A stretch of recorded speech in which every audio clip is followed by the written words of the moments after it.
Welcome back to another episode of Nacoa's Lunchtime Lives, a series of live interviews where I speak to people that have advocated for Nacoa and COAs alike. These normally go out on one of our social media platforms live for people to interact with. In this episode, I speak to Sophie K. Sophie K is probably most well known for hosting the COAisathing radio show, and this is a really good episode if you want to learn about ways of healing. Sophie talks about the journey that she's been through to get from where she was struggling and angry and finding things difficult in life to a much more comfortable place in her life now, where she's able to even look at some of the positives that's come out of her experiences.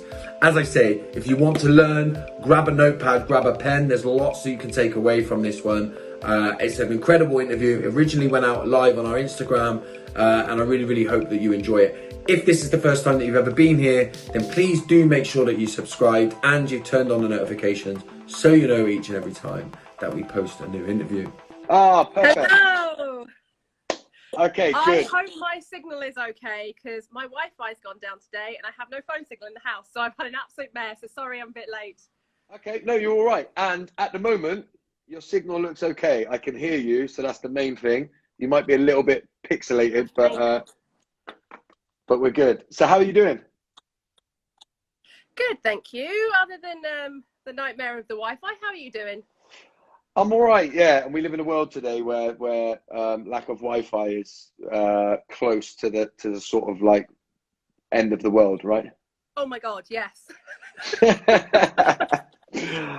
Okay, but look, listen, it's really good to have you on. I'm really sort of excited to get to know you a little bit, to know a little bit more about you. So I just did a little bit of an intro there before we managed to get you online. So why don't I hand it over to you, give you an opportunity to introduce who you are and tell us a little bit about yourself.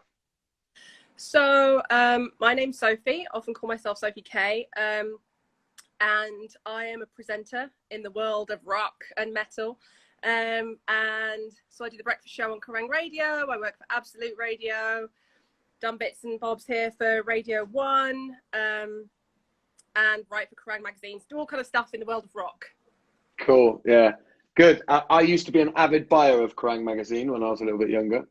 Did you? In my It's teenage years. Yeah, definitely. Okay, and so and obviously, you know, the Lunchtime Lives here, what we do is we interview people that have kind of been supporting the COA. And you, for somebody that has been supporting us on Twitter, right? Mate, on Twitter is certainly where I've seen you popping up and supporting our work. So how did you find us, firstly? I found Nacoa through looking for resources when I was giving people places that they can reach out to. Okay. So was it Google? Did you find us through Google? Yeah, just Googling resources for adult children, because I know quite a few resources that I've reached out to, but when people reach out to me, I don't like to be an expert because I'm not a therapist. I don't like to say, do this, don't do that. I like to go, here are some resources. If you want to have a look at this and work on it, this is where you can turn. Okay. So how comes people are reaching out to you? I think it's because I'm quite vocal about my experiences as an adult child of an alcoholic and how that affected me in my life, because it was something I like to be quite open, because I feel not enough people talk about it, because there's a shame, there's a stigma around being a child of an alcoholic. And so people have this kind of attitude of, well, you were a kid, get over it. Like, you're an adult now, it's over, it's done, just move forward. And that then impacts how people treat themselves. And I know for many years, because I've always been someone who wants to be tough and achieve and do well, I swallowed that down and didn't face the things I needed to face, which meant that I was living a life in pain. And so I like to be open about it and talk about it, because if it means one person reaches out to me and goes, how did you get to the point you're at now? Then I feel like I've done something on this planet. Do you find as well, when people reach out to you, so you're obviously talking a little bit about it in the work that you do, right? On the radio shows, I'm assuming Yeah. I tend to mainly talk about it on social. On social. Okay. So when people reach out to you, are you often the first person they've ever heard or seen talk about it? A lot of the time, I think the nicest thing is a lot of times people are dealing with this and they don't see people talk about it. So they reach out because it's just something you don't talk about. There's so much. I mean, part of the way it affects you as a child and as an adult is you're just surrounded by shame, and there's so much shame around it, and yet it turns into this kind of pride wall of, I survived it, so I'm strong, and I don't need anybody, and I'm stronger than everybody because I had this, and it's a very, very lonely place. So when somebody else talks about it, because often part of that is feeling like you're the only one. It's a big part of it, as you know, and that goes for children and for adults. So yeah, so when people see me talking about it, and I like to talk about it in quite a broad way because I was a child of an alcoholic, but I know now that it actually affects people who weren't children of alcoholics but just had dysfunctional parents. It affects people who are sexually abused. It affects them in the same way mentally. Yeah. And so the way I talk about it, sometimes people reach out to me and it wasn't alcohol dependence that they went through. So yeah, so a lot of the time I'm the first person that they've seen talking about this, which I feel is sad. I feel more people should talk about it. Yeah, no, I totally agree. And that's certainly something that I found when I first started talking openly about it. People were reaching out to me and they were like, my parent didn't have a problem with alcohol, but I relate to the kind of secrecy and shame and the dysfunction that you talk about, right? And you start to realize that to some degree, arguably, there's a lot of people that have grown up with that kind of dysfunction, right? So when you talk about it in a broad way like that. So is this something that you experienced all of your life? Is it something that you know, did you grow up with a parent that drank too much from ever since you can remember, or is it something that evolved over time? Yeah, do you know what's it was my mum that drank, which is normally people associate it the other way around, but it was my mum that drank, and she was an abusive alcoholic. She died of cancer a few years ago, and it's something that happened for as long as I can remember, that dynamic in the household. And do you know what, saying this as well, I have this urge to kind of say, and this is something that always crops up when I'm talking about this stuff, that just because, and this isn't the case for everybody, because everybody's relationship was different. My mum was a very violent, abusive drunk, but I loved her as if she was perfect. And I think that's the thing that a lot of people don't understand. They assume, oh, you must hate them. You must, just think that they're terrible. But the thing is, you love your parents as if they're perfect, because it's all you've ever known. It's what safety looks like to you. It's what love looks like to you. And so, yeah, so she drank my entire life. My dad, bless him, he's still alive. He just, in his own way, was codependent and didn't know how to leave that situation and how to make that decision to leave, which seems really obvious and seems really easy when you're out of it. But the dynamic of trauma is inherited. It's generational. So her trauma was generational and his trauma was generational. And the reason they were in a relationship, the reason they stayed together, I now am at the point where I don't blame them. I went totally off from your question there, but yeah. No, you haven't. You haven't. You haven't gone off, and you've reached up like a really important point. And actually, what you've said is you're now in a place where you don't blame them. So I sense from that that's not always been the case. Have you grappled with that? Because where you're at now, by the way, and what you just said was like steeped in compassion, right? You sort of alluded to the fact that, one, your situation is not like everybody's, and one thing that we kind of do know is that everybody has a different experience to a degree. But you also talked about in a compassionate way about your mum, who you called violent and abusive, right? So have you grappled in your life with reaching that more compassionate stage that you're clearly at now? Was there a stage in your life where you were the opposite? There was no compassion, there was more anger? I never turned the anger. Somebody once said to me, there's two types of anger. There's the anger you turn outwards and there's the anger you turn inwards. and my anger was always inwards. So I never felt anger at her. She was perfect. My dad was perfect. They're wonderful. It must be me. I'm the flawed one. And so that then, as a child, as an adult, can continue through. So often you see symptoms like, I used to self-harm as a young girl, and that's something you see a lot in the emo world, in rock. Because I'd have all these feelings that I didn't know what to do with, and I didn't know, here's the crazy thing, I didn't know I was a child of an alcoholic. I knew that he was an alcoholic, but I didn't know there was anything wrong with that, because people have it worse. People have it worse. There's people who are locked in rooms and tortured, and who the hell am I to complain? So I never acknowledged it. So I just spent a lifetime hating myself and having this anger and this rage, and I didn't know what to do with it. I'd never expressed anger. And then one day I found a space in which I was able to share my feelings. And when I heard other people's anger and other people's pain, I was able to start crying. And when I started crying, the emotions just came flooding out. And so I came from a place of compassion, but it was what I call, what's called spiritual bypassing. Spiritual bypassing, I'm great, I'm fine, I love the world, but inside I was like, I hate myself, I want to die. And then I went to this place where all this emotion that I'd stored and I didn't even know was there just came flowing out. And then now that I've healed it and I've cried the tears, and I went through a phase where I was so angry, a couple of years, and it was kind of like a nervous breakdown in about 2016. But through going through that, it's so beautiful on the other side. It was hell in it, but it's beautiful on the other side. Yeah. There's a story I once heard told about, I'm going to try and get it right, I'll probably get it terribly wrong, about matches stood on one side of a fire, and they need to get through the fire, and there's a match on the other side, and he looks a bit burnt and disheveled, but he's like, come over here, it's amazing, you just need to jump through the fire, right? And everyone's like, no, I'm not doing it.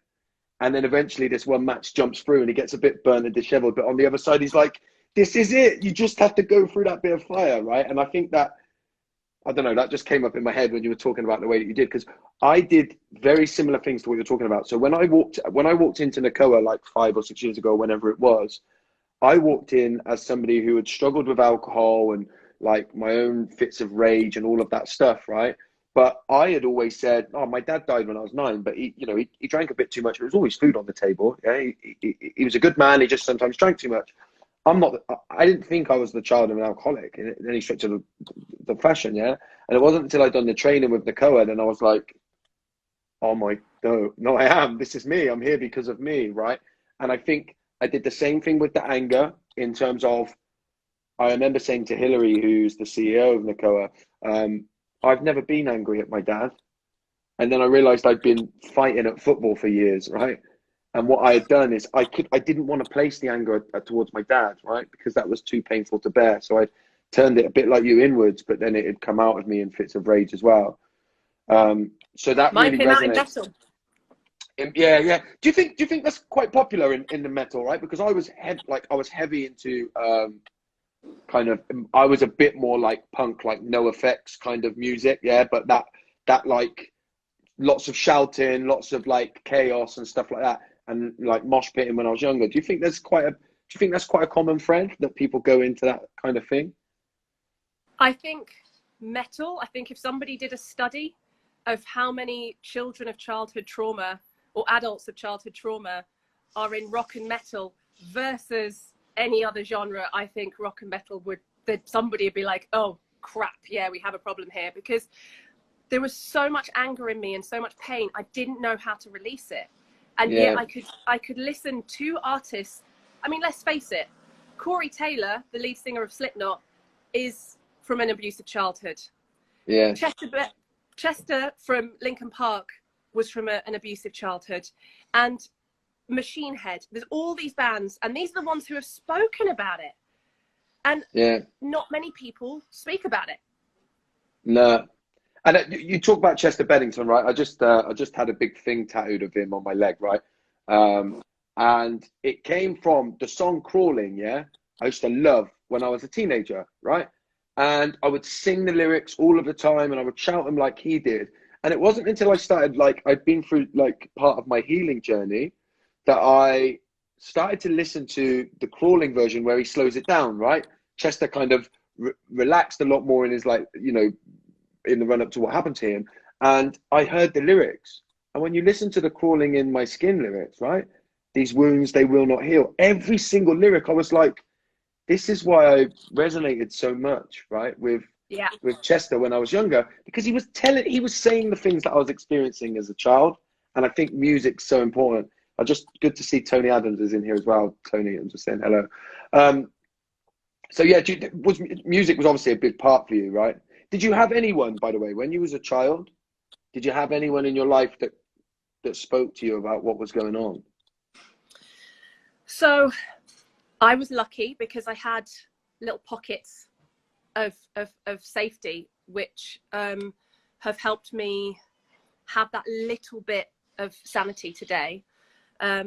So I had my dad, but I love him, but he's also a human being. He's flawed, and he would often deny what I was seeing. He would go, "Don't be so negative. Don't worry about it. It's going to be okay." And he was always like super positive about everything.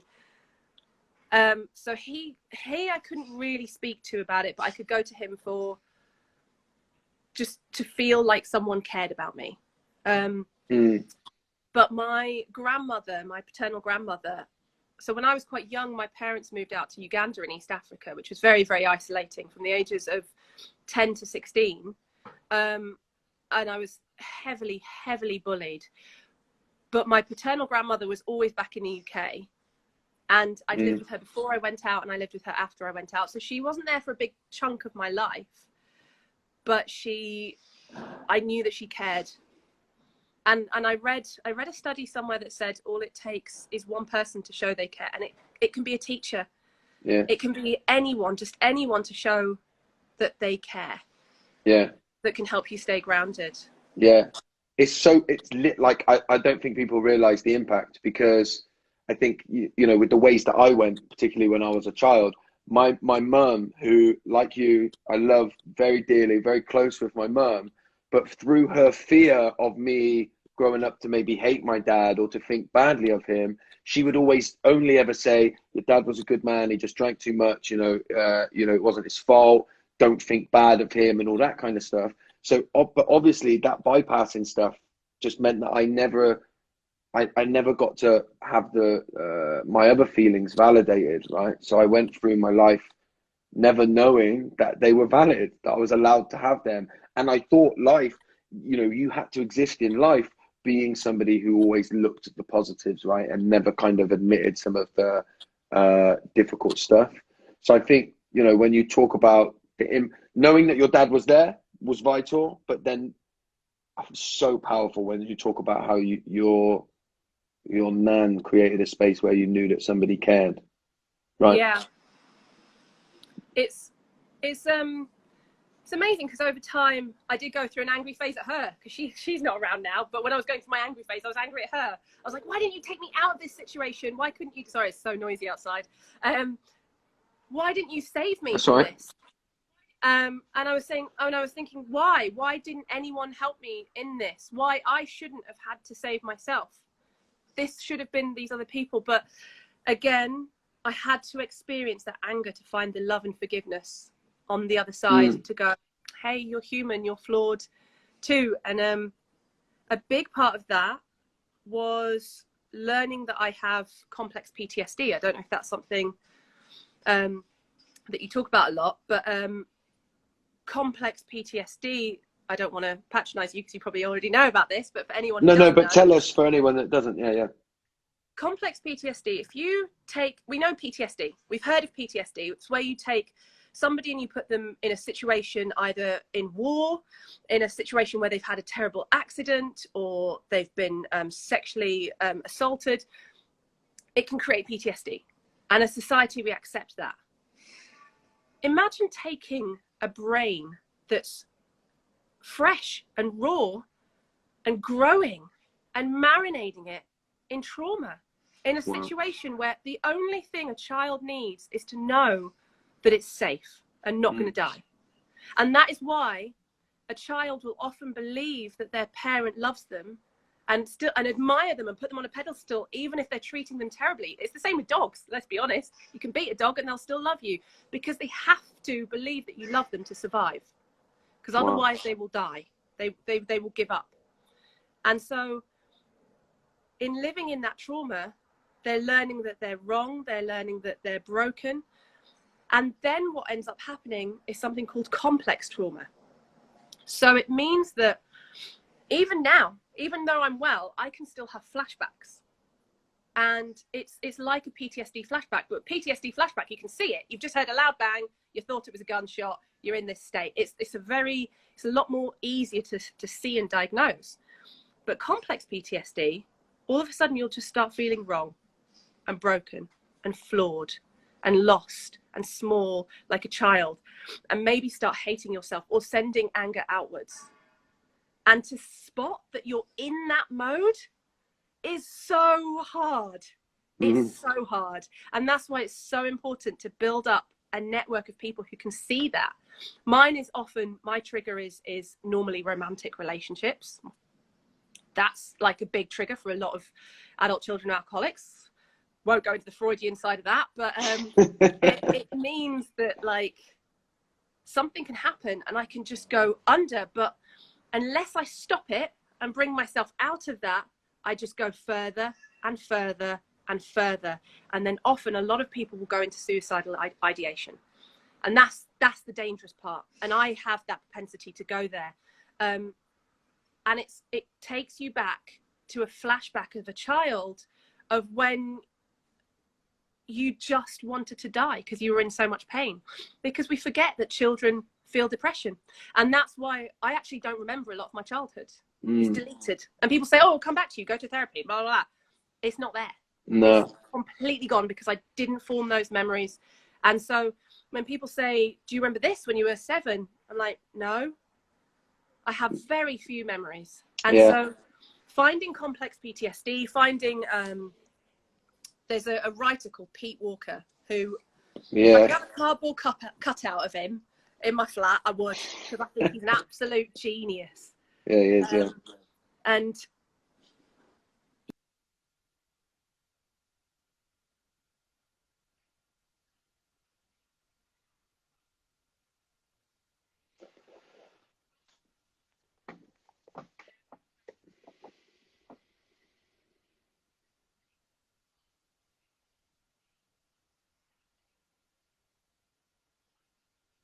yeah. Was there a moment when you came to hear about? Yeah, I'm going to come back to them. sorry, I think there's a delay. Sorry. Slight delay, but we're good. I'm going to come back to the comments. You're still there though, aren't you? You can still hear me. I can hear. Can you see me at all? You've gone a little bit pixelated, and there was a massive delay, I think, at one point. But we're good. Sitting outside. See what happens outside. We haven't lost you, so right. No, that is Sorry better actually. No. It's good. We're COAs, right? We adapt. We adapt. Yeah. Roll with it. Was there a moment where I'm gonna just say, no, I don't know if you heard me a minute ago. I will come back to these comments. There's lots coming in, but I'll try and create a space at the end where I can sort of flick back through them. But you're used to doing a bit of reading right while you're talking, so you're picking them up as well, aren't you? Oh, sorry, yeah. I'm used to reading and talking all at the same time. I'm talking and walking around. It's just standard, yeah. Was there a moment of change for you? How did you come to the? You've obviously done like a lot of the healing work, right? You've got quite a deep understanding of yourself and the things that have impacted you as a result of what you experienced. Was there a moment for you? Did something happen? Did you know, lots of people have a moment of it going really bad and then they rebuild. Was there something like that for you, or was it just a natural progression throughout your life?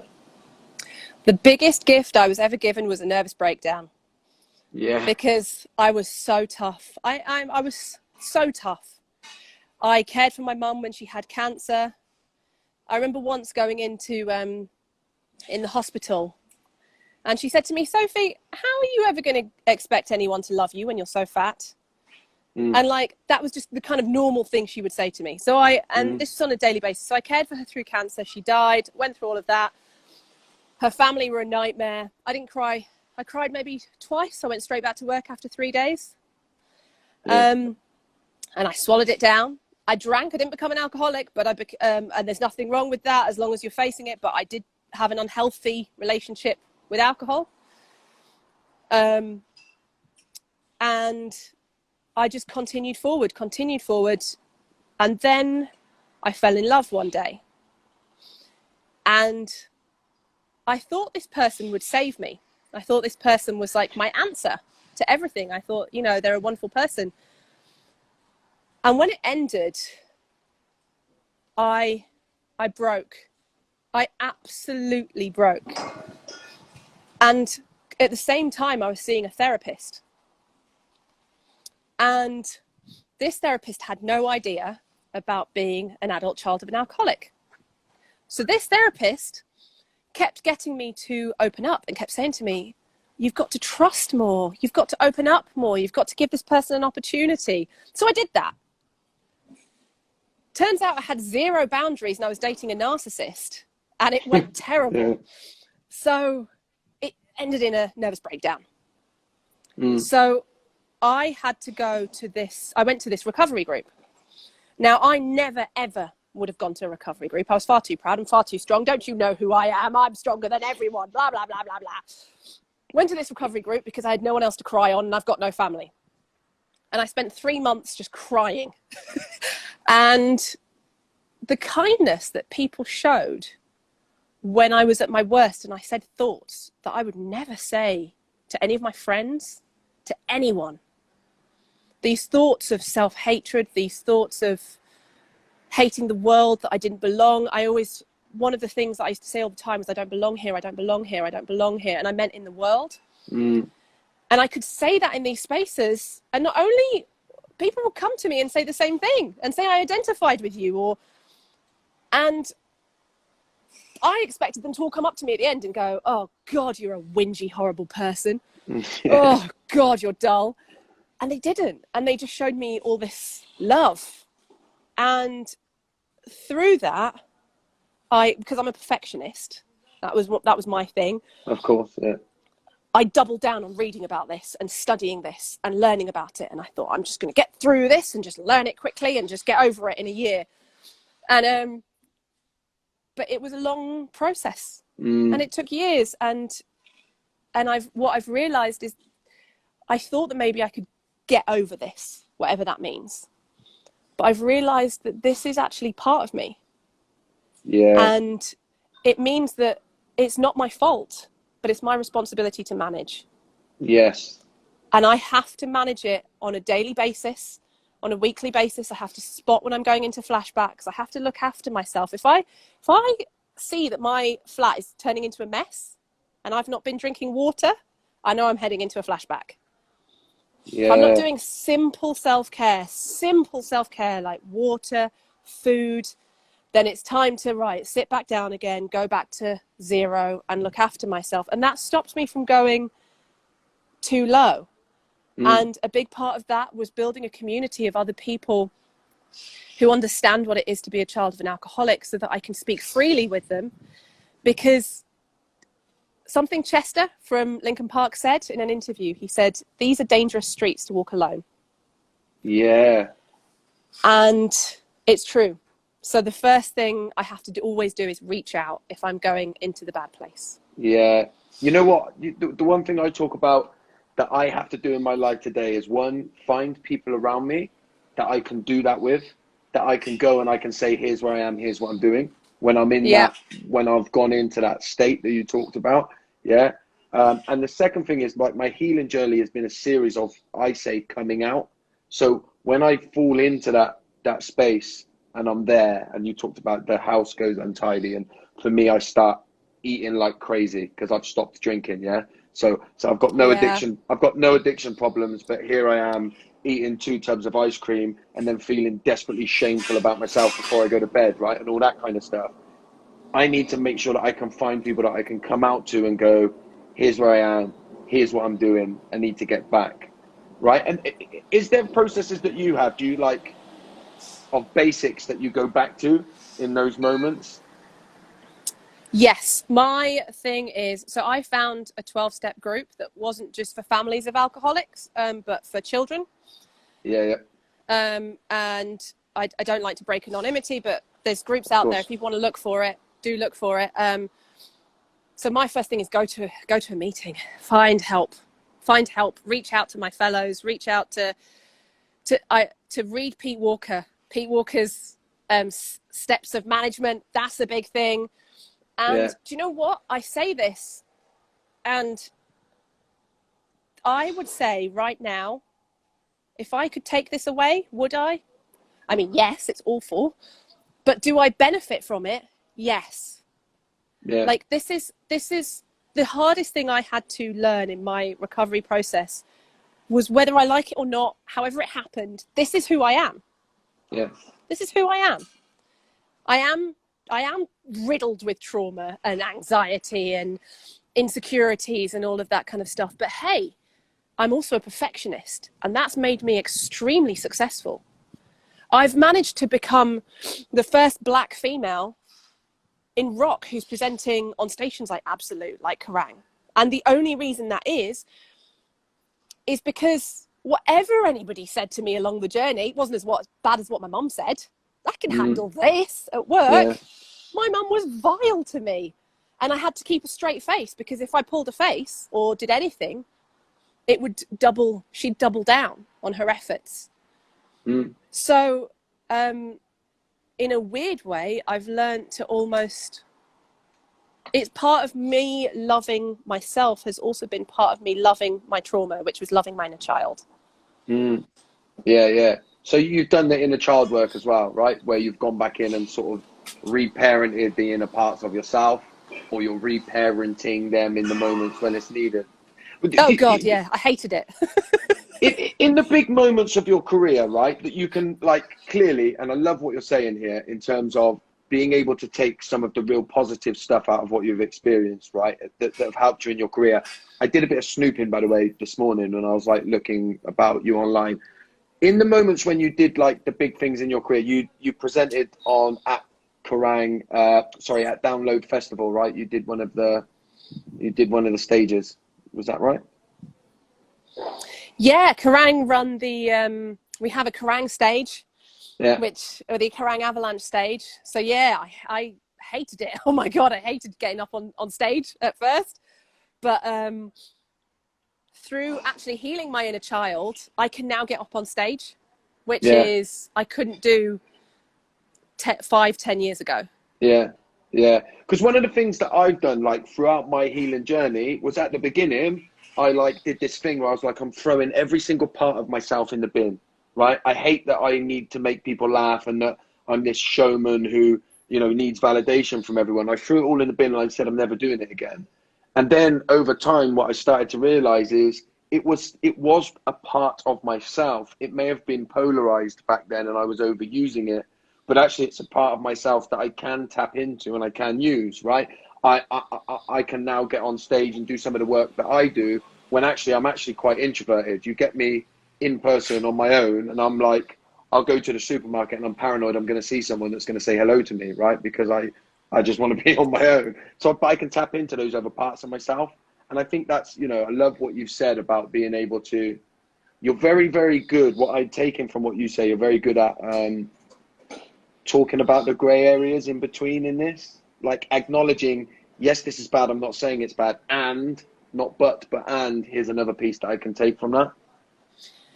The one thing I would say is yes, but that took time. Yeah, so of course. if you're watching this and you're starting your journey and you're trying to figure out and you want to be in that happy place, don't even talk about that. Like, don't even think about that language just yet, because that needs to come as part of your process. If you talked to me a few years ago, I wouldn't have been like this. I'd have been like, I hate this and the world, and there's no such thing as any love in this world, and I am hated and blah blah blah, and I don't know what I did in my karma, and I'd be angry. Sorry, police sirens. Not for me. So yeah, it's the grey area has only come through learning, being at peace with who I am and not wanting to be anybody other than who I am. Would I have loved to have had rich parents who were really loving? Yes. Don't get me wrong. I'd rather be crying myself sleep on 600 thread count Egyptian cotton. But at the end of the day, like, I have done amazing things. And but I see the flip side. I'm a perfectionist. I see people who are too scared to even step out and start. And they sit at home all day and play computer games, and they just can't move. They're crippled by it. And so people look at me and they say, oh, you're strong, you're strong. I'm not strong. I just had a different outcome of my trauma to other people. I'm exactly the same. Those people who are sitting at home playing video games are also strong, but just in a totally different way, because they're dealing with these demons that happen. And so, yeah, the grey area is good, but it only comes from going through the most vile hatred of the world possible. Yeah. And I think we almost have to go through that stuff, right? And let me just say to everyone that's in here now, if you, like, I want to invite questions, because we've got a little bit. Are you okay for time, Sophie? Yes, I'm okay for time. Yeah, okay. So we've got like 25 minutes until Insta will kick us out. So if people have got questions, let me invite them now so that we can do some of that to make sure that we get it through. You'll see that loads of people, by the way, have been really resonating with a lot of the things that you said, right? What you said that I really like, by the way, what you say, that I'm no different to somebody who might be sitting at home doing the video games or whatever it may be, whatever they're doing to kind of deal with and process the ways that they're feeling. What would you say to somebody, and this probably might be a hard question, but I'll check it at you anyway. What would you say to somebody that feels like they're in darkness, right? That's maybe saying the same things that you were saying a few years ago. I hate myself. There's no help for me. There's no love in this world. If you were in a room now with them on your own, what would you say to them? I would say that, look, I can't go to the shop and buy you a cup of willing, but willing is what will get you through this. When I first walked into a place where there was healing for me, the word God, because I had so many atrocities done to me and I saw so many atrocities done in the name of God. And I always used to say there's no such thing as a God, because if there is, he's a cunt, is what I used to say, because why the hell did he put me through this? And if I hadn't been in the middle of a nervous breakdown, I wouldn't have kept going. I wouldn't have been willing. I would have gone, oh, F this, I don't need this, blah, blah, blah, blah. So an open mind and being willing to change because from being a child, you've had to be a survivor, and these things have got you through. These traits, this anger, this depression, all of this has helped protect you and save you through this. But you don't need them anymore. And so you have to be in a place of willing to let it go. And if you're too stubborn, you won't be able to let it go. Yeah. I forget who has said it or where I read it, but I'm sure I got it. I'm sure it's not my line. But you're not a defenseless child anymore, right? And I think that we still sometimes live as adults thinking that we're defenseless children, and we just firefight and run away and stuff like that. So if you can face it and get new tools in your life, like you've done, sounds like you found them in fellowships as well. If you'd said that to me, you are acting like a defenseless child, I would have savagely ripped you a new one with such strength and poise, because I would have gone, I do not act like a child, I am strong. And it's, swallowing my pride was great. Yeah. Did you? I'm coming to the questions, people. Did that have to be beaten out of you a little bit? I was so broken from my breakup that it. Do you know what? That and somebody who kind of took me under their wing, and she just had a go at me all the time. She was so loving, but she also just told me straight, and she told me where I was just talking rubbish. Yeah. And I was so broken that I just had to listen, and it was great. Yeah. I think sometimes that brokenness can be that actually, I think you said earlier on, didn't you? Did you say a nervous breakdown was like the best thing that ever happened to you, right? Oh, it was such a gift. Yeah. Amanda's asked, what would Sophie, might be a slight variation of a question that I hit you with straight away, but what would Sophie say to young 15-year-old Sophie? So not the one a few years ago who was at that breaking point, but when you were 15, what would you say to that version of yourself? Do you know what? That's really hard, because when you're 15, you're still a child. And unfortunately, you're in hell and you're stuck. But you've made it 15 years. You've only got a little bit more, and then you're on your own, kid, and you can do this, because you are stronger than any other person your age around at the moment. Yeah. It's such a hard age, 15. People often say to me, what would you say to your teenage self? And I had found drugs and alcohol, and between the ages of 12 and probably 17, that I don't think it would have been hard to compete with the drugs and the alcohol that I was using in the way that I used it. Because I thought I had the answer at that stage. So I wasn't looking for an answer. So I think, go on. I was going to say my mum did give me some pearls of wisdom. And one of the things she once said to me is, you can have a man come along and just take your virginity for himself. You can have someone come along and take your pride. You can have someone come and cut off your arms. But the thing they can never take from you is your education. Yeah. And so she said, so you have to, she was always very strong. She always said, you have to achieve, you have to get an education.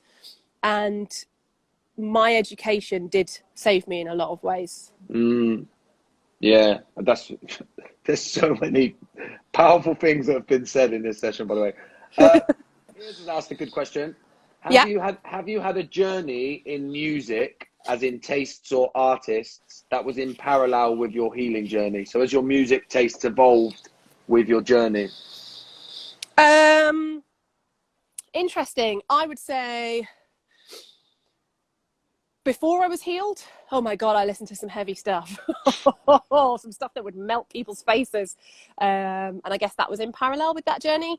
But I would say since healing, it hasn't really changed, because to me, listening to that music, metal and rock is my family. Because I don't really, my dad lives in Uganda in East Africa. I've seen him maybe 6 times in 20 years, but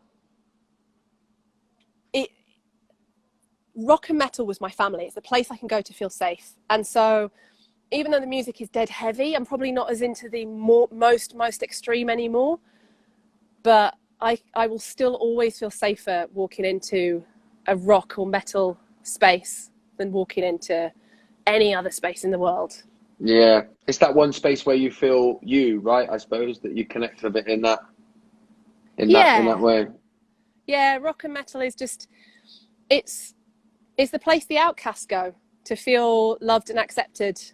And so yes, that's the place I can go, either that or somewhere where I'm able to get support. Yeah, no, I so remember that as like a 13-year-old when I was, painting my nails black, and we were when I was a kid, we were called grebos. I don't even know if that's a terrible term, but that's Moshers, what we were. grebos. We were grebos when we were younger, but I loved it. I was like, yeah, I am a grebo, right? And I used to wear I had a No Effects hoodie that I never took off. Actually, it was a t-shirt that I used to put over a black hoodie because I couldn't afford the hoodie. So yeah, I proper resonate with that kind of being part of, but also resonating with deeply with artists. So is there any artists that or songs that really stand out that you held on to when you was in your teenage years or in your darker days? I would say God, I could do your playlist. But probably Linkin Park was a big one. Papa Roach was another big one that stood out because they talked about all of that as well. Slipknot were a big one. Yeah. And then there was a band called Opeth that I used to listen to. They're very proggy, and they just take you on this really high and low journey. It's really beautiful music. Yeah, I don't know their last one. I'll check them out. Mine was as a teenager for a lot. I went from Sid Vicious to Kurt Cobain, and I think you Right. could but you'll see my journey evolved. I was Sid Vicious when I was like 13, 14. Yeah, it was like I'm crazy, I'm nuts, I'm mad. And then I was like Kurt Cobain when I was like 15, 16. Like, no, I've started to see the darkness in the world. Yeah, and Yeah. and then I was like Corey Taylor, Bother. You know that song, Bother? Yeah. Yeah, I was like all over that when I was like 20, 21. So it's kind of evolved to that. Kerry, one of our ambassadors, has said, my question is, will you stay involved with Nacoa? Your realness is just what COAs need. Thank you. Oh, bless. That's really nice. Thank you. Yeah, we want you to stay here. What has been the hardest of those old survival traits to let go? Great question. The hardest of the old survival traits is, there's a few. My God, there's a few. I think, do you know what? There's loads. Because the survival traits, it's not like you don't let them go. This is the thing. They're just there. They're just chilling. And if you have a bad day, they're coming up. They're like an eczema flare up or something like that. Do you know what I mean? So I would say one of them, I guess, abandoning myself. I'm a nightmare for that. Yeah. I would say not anymore, but I'm a nightmare for staying in relationships that aren't good for me because I'm so scared of being abandoned. That's really hard as well. But also, it was a survival trait to go into that I hate myself place. Oh, low battery. This is going well. It was a survival trait to go into that I hate myself place, and I guess that's a really difficult place to manage because that's the hardest one to go. But also being bossy, because I had to boss my dad around and kind of be in charge of him as well as in charge of myself. I took on way too much responsibility. I was 10 years old saying to him, look, I think you need to get a divorce. So I'm still a nightmare for taking over and bossing people around. And so I have to watch out for that as well, because it's not a nice trait. Yeah, yeah. And, you know, what I'm hearing from you really in the way that you've answered the question is, like you started off by saying they're all just laying down, they're just chilling. And actually, it depends on what situation. For me, like, it depends on the given situation at hand to which survival technique I'll tap into.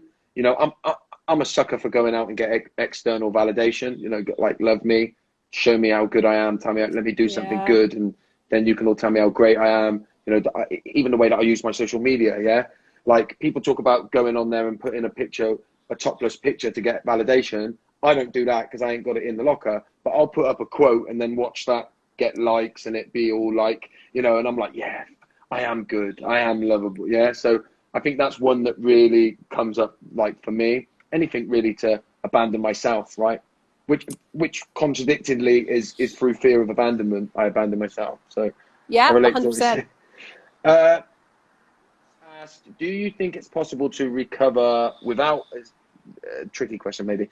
Do you think it's possible to recover without a 12-step program? I've tried CODA and resonated with a lot of people's experiences there, but ultimately didn't feel any change.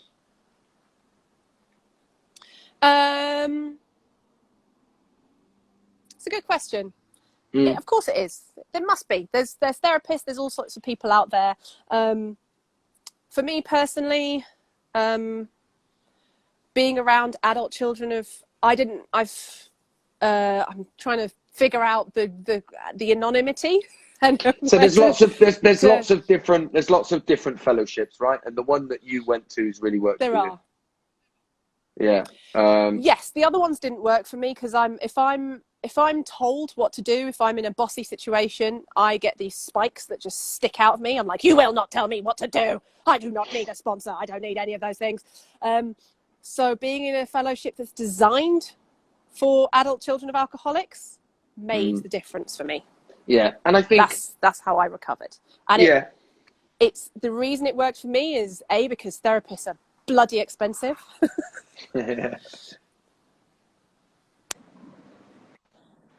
we got a delay again? Have I lost you again? You still here? Yes, sorry, delay. No, You've got to no, love we're the good. signal We're good. in London. Yeah, Okay. no. You're doing well. We've done all right. We're 50 minutes and the signal's still here. So, yeah, look, I would sort of just add to what you say. I think you should try lots of different things. Try lots of different fellowships. Some will work for you, some won't. Try different meetings within the same fellowship. Make sure that you try it out fully in each one, and then find what works for you. Throwing shit at a wall, see what sticks. You've put it way more eloquently than I have. Yeah, it's true, but it is true. Yeah. And listen, I think one thing that's been true for me as well is that over the 8.5 years, in that I've kind of been on this journey, certainly in the kind of positive healing side of it anyway. 6 years ago, I would have been, 6 years ago, I was spiritual bypassing like crazy. So if you did it different to me, I was like, you're doing it wrong. Yeah. So I think what's key is to just keep trying what works for you and let that evolve and change as well. Right. So, but just don't give up. Just don't give up. Yeah. Keep throwing the shit at the wall. Yeah. Amanda said, wow, Sophie, wish you could be talking to a class of school kids. There are many who would resonate with you, particularly those getting into difficult years. Please keep sharing. You ever been into school, Sophie? No, I've not. It's something that I would be open to doing, but it's never something I've really got around to doing. You should do it. You should definitely do it. Somebody said, Break Stuff by Linkin Park helped me vent countless times. Oh, my God. Hussein has said he normally has a question, but he's mesmerised. Limp Bizkit, by the way. Oh, yeah. What about when he teamed up with Stained? And they... No, you're not having that. I loved the song when he sat on the stairs with him and they did it live. I think Fred Durst just said a couple of words while Stained. Do you know what? I got my eyebrow pierced because of Stained. Wow, so many people did. And I had the ring in it with the ball on it. Do you find it hard to prioritize yourself when you're so used to being responsible for others? Oh, yeah. But you know what? So here's the thing. So when I started learning on this journey, everyone kept saying, oh my God, you've got to love yourself. Because that's like the yoga thing, right? And you get all these yoga looking women going, you just have to love yourself. And that's so easy when you've grown up with parents your entire life telling you how to love yourself, you know? Yeah. It's never been validated. And so I used to always constantly go, well, how? And people go, I don't know. It's just something you have. Oh, it's just something you have. Fucking hell. So, so I had to learn how to love myself. Yeah. And so that meant I had to write lists. So I got these brightly coloured Post-it notes, and I looked like Rain Man or something. I'd stuck them all around my flat, and they said things like, "You're worthy," "I love you," and for the first 3 months, I couldn't say them. I couldn't say "I love you" in a mirror. But I wrote myself a schedule of when to feed myself, when to look after myself, when to do everything, and I learned that it actually felt quite nice. Yeah. And so in that process, I've now learned to stick up for myself and prioritize. But sometimes it does mean taking myself out of the situation and going, oh, how did I actually feel about that? Yeah. And sitting and journaling. And so now I find it comes quite naturally now. Apart from relationships, but that's a work in progress. Well, it always plays out in the relationships, doesn't it? I always say I've got this stuff nailed until I'm seeking attachment from somebody, and then I'm a mess. But there's some really good tools that you've talked about there in that kind of self-loving stuff. Self-love is something that should have been installed in us when we were children, and we didn't have that, right? So we have to try and find ways to do it ourselves, which is not easy. Hillary, who is our founder and CEO, said, thanks for sharing your amazing self. Your kindness to others is inspiring, and kindness of strangers keeps so many of us COAs alive. Love.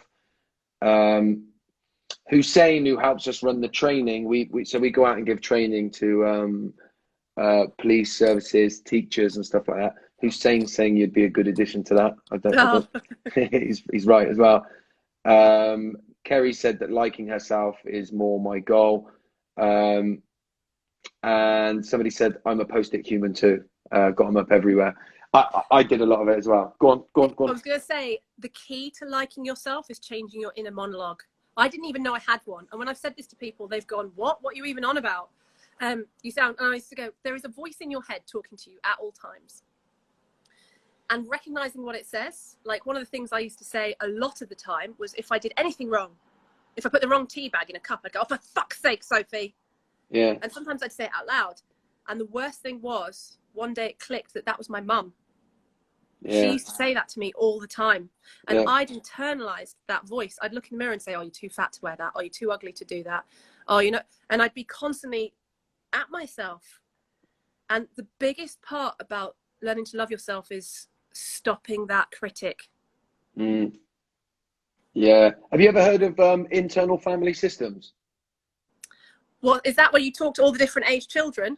No, so there's I haven't got time to go into it, but it's by a guy called Dick Schwartz or Richard Schwartz, right? In internal family systems, he has a belief that we have like loads of different parts of ourselves, and you have like firefighters in there, and they go out trying to put out the fire, like, no, go and eat, or go and drink alcohol, or no, we have to, you know, suicide and all that kind of stuff. That's like our firefighters, and he believes that they're all trying to protect us in a certain way. So like if that voice that tells me that I'm fat, which is one that comes into my head a lot, yeah, it's a part of myself that's trying to protect me, but is you know, he's like telling me it because he thinks if we go out wearing that, everyone's going to call you fat, so he's trying to protect you. So it's worth looking into anyway.